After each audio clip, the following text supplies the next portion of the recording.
फिर से नया सॉन्ग आ गया है मेरे भाई पावर स्टार पवन सिंह का धमाल मचाने वाला सॉन्ग, जो कि अभी अभी टीचर रिलीज हो चुका है। नमस्कार दोस्त, मैं कैलाश कुमार। इसी तरह की नई नई सॉन्ग हमारे चैनल पर आते रहेंगे, तो मेरे चैनल को अभी तक सब्सक्राइब नहीं किया है तो कर लें ताकि नोटिफिकेशन आप तक पहुंच जाए। तो अब बात करने वाले हैं पावर स्टार पवन सिंह की नई और बहुत जबरदस्त सॉन्ग के साथ। पवन सिंह की गाने को बहुत प्यार दुलार देने वाले हैं।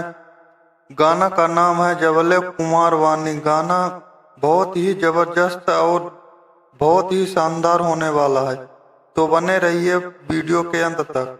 दूसरी खबर आ रही है, भोजपुरी के जाने माने कलाकार खेसारी लाल यादव की न्यू फिल्म के साथ ही रिलीज कर दिया गया है।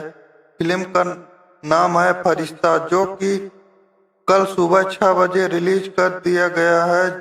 जाइए और देखिए, फिल्म बहुत जबरदस्त दिया गया है।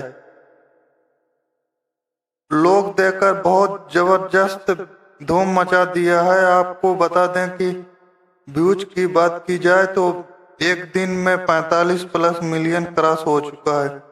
तो खेसारी लाल यादव और पवन सिंह की वीडियो पसंद आए तो लाइक सब्सक्राइब जरूर कीजिएगा। नमस्ते।